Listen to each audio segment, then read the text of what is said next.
Some folks start with a detailed plan, measurements, diagrams, and every step mapped out before a single cut is made. They know exactly what they want, and they follow the script to the letter. Cut lists, material inventories, the works. Every board has a purpose, every tool a job. There's a certain comfort in that order, and I respect it. But today, we're doing the opposite. No plan, no blueprint, just a piece of wood, some tools, and a willingness to see what happens. We're letting go of certainty and embracing the unknown, trusting our instincts and the material in front of us. This is woodworking as a conversation, not a command. The wood leads, we follow. The grain is our map, the knots our landmarks. We'll let the wood's quirks guide us, not fight them. Each board has its own story, and we're here to listen. It's a dance. One partner is a century-old tree, the other is just hoping not to trip. What will we build? No idea. But it'll be an adventure, and there will be sawdust. There's a thrill in not knowing, in letting the process unfold naturally. This approach isn't for control freaks. Nature doesn't do perfect right angles or flawless surfaces. By letting the wood take the wheel, we're agreeing to its terms. It's humbling, sometimes frustrating, but always revealing. You learn to appreciate the imperfections, the surprises, and the lessons hidden in every knot and curve. So grab your safety glasses and settle in. We're about to have a conversation with a piece of wood, and it's got strong opinions. Will it be a masterpiece? Probably not. Will it be functional? Maybe. But it'll be a story worth telling. Sometimes the best lessons come when you throw the plan out the window. Let's begin this journey together and see where the wood takes us. Meet our main character, a slab of black walnut that's been lurking in my shop for a year, quietly waiting for its moment in the spotlight. It's not just any piece of wood. It's a survivor, a stubborn slab that's refused to be forgotten or tossed aside. It's not polite lumber. It's got a cyclops knot, a wild crack, and grain that refuses to behave. This is wood with attitude, with a story written in every twist and scar. Most would call it firewood. We call it potential. Where others see flaws, we see a canvas for creativity. The knot? A focal point. The crack? A design element. These so-called imperfections are what make this slab truly one of a kind. This slab doesn't want to be a boring tabletop. It wants to be something else, something bold, something unexpected. First, get to know your wood. Run your hands over it. Read the grain. Notice the patterns. Let your fingers trace the story that nature has written. Working with the grain is like petting a cat the right way. Go against it, and you'll get scratched. Respect the wood, and it'll reward you. This walnut is one angry cat, full of energy, ready to pounce if you're not careful. It demands patience and a gentle touch. Step 1. Clean it up. A wire brush reveals its true character, brushing away the dust and years to expose what's hidden beneath. Each pass uncovers more color, more personality. The grain comes alive, shifting from dull to vibrant right before your eyes. The live edge becomes defined. The knot stares back, daring me to mess up. The challenge is set, and the slab is ready to test my skills. The wood is ready to speak. It's waiting for someone to listen and bring out its hidden beauty. Now, I just have to listen. This is the moment where intuition meets experience. This is where the real work and the real fun begins. Every project is a new adventure, and this one promises surprises. Every imperfection is a clue, not a problem. Each mark is a hint about what the wood wants to become. The wood's story is already written. We're just here to help tell it. Our job is to reveal what's already there, hidden in plain sight. So, let's see what this unruly walnut wants to become. The possibilities are endless, limited only by imagination and respect for the material. It's not about forcing it into shape. It's about finding the shape it wants to be. The adventure starts here. Let's get to work, and let's see where this wild walnut takes us. Time for the first cut. There's always a moment of hesitation before the blade meets the wood. A pause, a breath, a silent question. Am I about to ruin this or reveal something amazing? With no plan, it's daunting. The possibilities are endless, but so are the ways things can go wrong. The big crack made the decision for me. Cut along it, splitting the slab in two. Sometimes the wood's flaws are actually its guideposts. The wood said, I am not one thing, I am two. It's as if the material already knows what it wants to become long before you do. The track saw wanted straight. The crack wanted wild. We compromised, letting the natural line lead the way. Now I had two mirror image boards, each with a chaotic, live edge. They looked like puzzle pieces from a world that doesn't quite fit together. Too narrow for a table, too thick for shelves. What now? The dimensions didn't match any plan I had in mind. I stared, then noticed the grain on one board swooping upward like a wave. The wood was speaking in patterns and lines. The wood was hinting, this end wants to be higher. A backrest, maybe? It was like a secret suggestion, waiting to be heard. Suddenly, it wanted to be a bench. The idea took shape almost on its own, as if the project was revealing itself step by step. Here's a tip. Always make test cuts on scrap first. Every board reacts differently, and you never know what surprises are hidden inside. I learned the hard way. This walnut chips easily on crosscuts.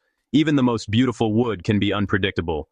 But discovery is part of the process. Every mistake is a lesson, and every surprise is a new direction to explore. The wood's message was clear. We're making a bench. Probably. Sometimes you just have to trust the hints and go with it. Sometimes the material tells you what it wants to be. You just have to be patient enough to listen. Listen closely, and you'll find the project hidden inside. Inspiration is often just beneath the surface, waiting for you to notice. The first cut isn't just about shaping wood, it's about shaping the journey. Embrace the weirdness, and let curiosity lead. Let the wood guide you. Sometimes the best results come from letting go of control and following the material's lead. The adventure is just getting started. Each cut, each choice, opens up new possibilities you never imagined. Trust the process, even if it feels strange. The most memorable projects are often the ones that surprise you. The best ideas often come from following the unexpected path. Onward to the next step. Who knows what the wood will reveal next? A bench needs legs, but what kind? I looked at the offcuts. Odd, triangular, full of wild grain. No two were alike. Perfect. This bench wasn't getting four identical legs, it was getting character. Two pieces were vaguely leg-shaped, one thick, one with a beautiful curl. But the bench looked lopsided until I spotted the giant knot I'd cut out. I propped it under the center. Suddenly, it all made sense. The bench wanted three legs, two mismatched ends, one solid knot in the middle. The wood had chosen a tripod. Joinery was the next challenge. I went with mortise and tenon joints, classic, strong, and perfect for this oddball project. Even a weird bench deserves to be sturdy. Tip: don't fear joinery. Start simple, then try more advanced joints as you gain confidence. The key is patience. Measure, cut, and fit until it works. Sometimes you shave and adjust until the pieces finally fit together. Let the wood's quirks guide your solutions. The result? A bench with legs as unique as the slab itself. That's the beauty of letting the material lead. Halfway through, I paused. The shop was a mess. The bench looked bizarre, but it felt right. This project forced me to embrace imperfection. Traditional woodworking chases, flawless surfaces, and symmetry.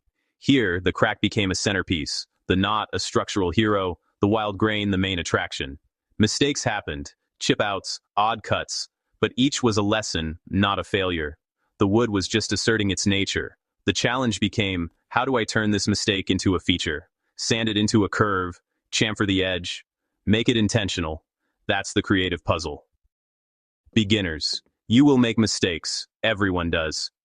The trick is to learn from them, not get discouraged. Every flaw is a chance to adapt and improve. Sometimes the ruined board becomes the most interesting part. Don't throw away your mistakes, study them, use them. The wood teaches you as you go. Celebrate the quirks. The best projects are honest, not perfect. Let the sawdust remind you. Every cut is a conversation. Listen, adapt, and keep going. That's where the magic happens.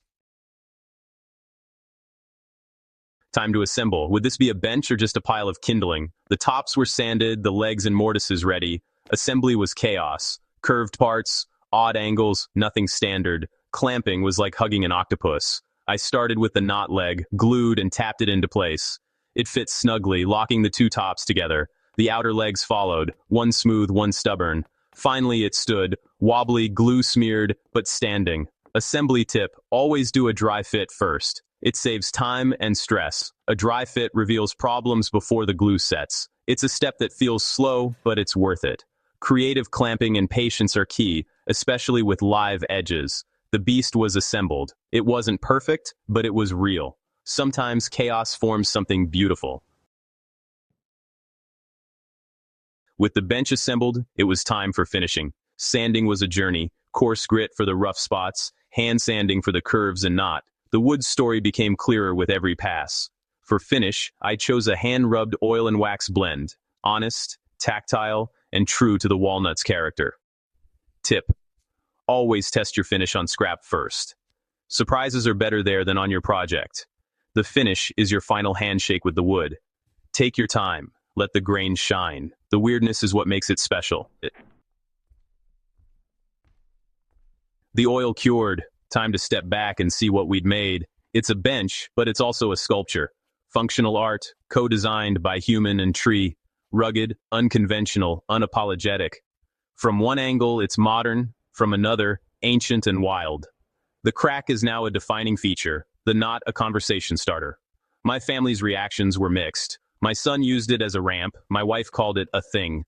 But over time, they saw the story in it. This wasn't about perfection. It was about process, listening, and letting go. The bench is a souvenir from that journey. It'll spark conversations for years. Sometimes the best plan is no plan at all. Let the wood decide. That's where the magic lives. What did we learn? Wood has a mind of its own. You can fight it or you can listen. Sometimes the best results come from following its lead. This isn't just about woodworking, it's about creativity. Embrace flaws, stay open to surprises, and let the material guide you. The most interesting ideas come from play and experimentation. Next time you have a difficult piece of wood, put the plans away. Let it tell you what it wants to be. The outcome matters less than the experience. Trust the process, make mistakes, and share your story. I'd love to hear what you and your wood create. Now, if you'll excuse me, I have a very strange bench to sit on. It's surprisingly comfortable.